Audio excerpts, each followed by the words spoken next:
Okay, what's up guys? Jubilito TV official po. Sino na po ang nakapanood, mga kalingap at kabagis? Pero bago po natin simulan to, disclaimer lang po, no? Kung kayo po ay magko-comment, iwasan po natin na magbanggit ng pangalan, no? Ng kahit sino man. Bagkos, mga kalingap at kabagis, ay mag-comment po kayo ng inyong opinion na hindi po nagbabanggit ng pangalan dahil ngayon po, simula ngayon, ang dami sa listahan ko, pointers, no? Ang i-discuss ko po sa napanood ko po, no? Sa isang sikat na sumbungan ng bayan, mga kalingap at kabagis, na kung saan ay meron po silang bisita na kinapanayam na ika nga mga kalingap at kabagis ay marami pong nabanggit patungkol po sa ikangang samahang ating kinapapalooban. Uulitin ko po, disclaimer mga kalingap at kabagis, no? Hindi po ako magbabanggit ng pangalan. I will be only answering sa abot po ng aking makakaya yung mga pointers na sinabi po dito po sa palatuntunan na ito, mga kalingap at kabagis, no? So, sa part 1, ito po ang part 1 natin. Marami po akong i-discuss at i-content ko po lahat ito, mga kalingap at kabagis, no? So let's start po dito, mga kalingap at kabagis, sa pagdating po sa pabahay. Ayan, sino po sa inyo ang matagal na dito sa Kalingap? Sino po sa inyo ang matagal nang nanonood sa Kalingap? Matagal nang nag-i-sponsor sa Kalingap Foundation, mga kalingap at kabagis? Alam ko po, isa po sa inyo ang tumulong na once upon a time, no? Sa pabahay po nila Kuya Bal Santos Matubang. Diba? Yan. Alam po natin at alam ko po, mga kalingap at kabagis, na meron naman po talagang mga butihing sponsor na tumutulong sa pabahay. Katulong po, take note katulong po si Kuya Bal Santos Matubang or si Kalingap Rab sa pagpapabahay sa mga taong kapuspalad.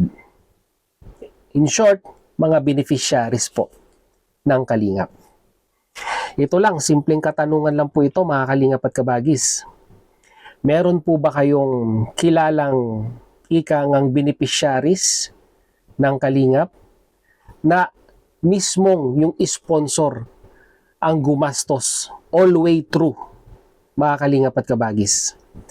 Simula sa pundasyon hanggang sa finishing ng bahay.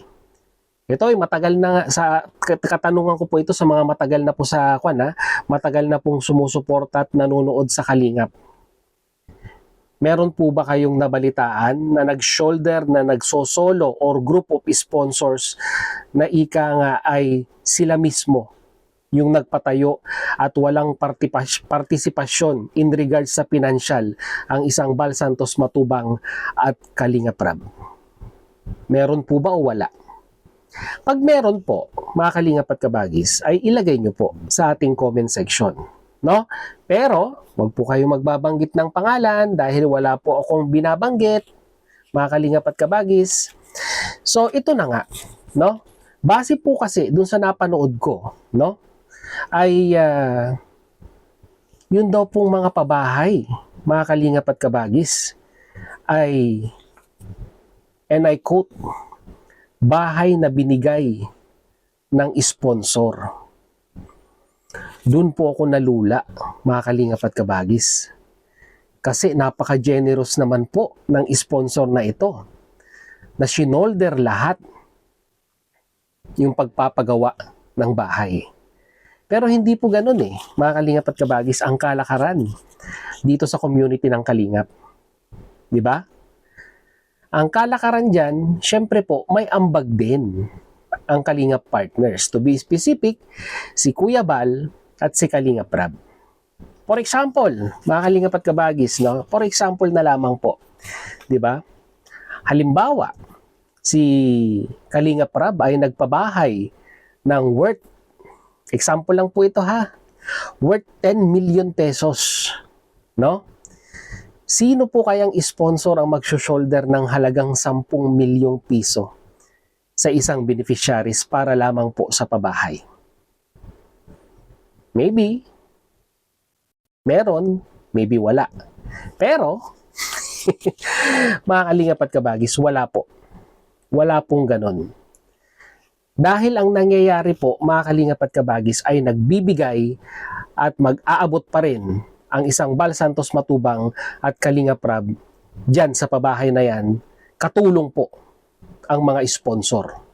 Yun po ang katotohanan doon. Walang sino man, no, na group of sponsor dito po sa community ating kinaaaniban ang mag-shoulder ng isang pabahay lang at sila ang buong gagastos mula pundasyon hanggang sa finishing ng bahay. Mga kalingap at kabagis. Kaya, bago po tayo magsalita, mag-research po muna tayo para hindi po tayo lalabas na mangmang sa mga salitang binibitawan natin, mga kalingap at kabagis. No? Yung mga pabahay na tinitirhan po ng mga beneficiaries na yan, meron pong ambag ang Kalingap Rab at Bal Santos Matubang. Katulad na lamang po na sinabi ko, for example, 10 million. Siguro yung 5 million, bigay ng mga sponsors. Yung another 5 million, syempre po, galing sa bulsa ni Kalingap Rab at ni Bal Santos Matubang.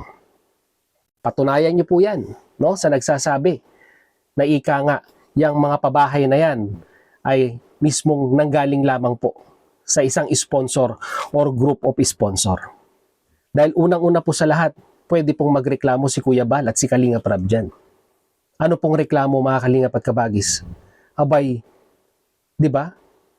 Ikuakwan nila. Sasabihin nilang hindi totoo yung sinabi ninyo na sponsor lang ang nagbigay sa pabahay na yan.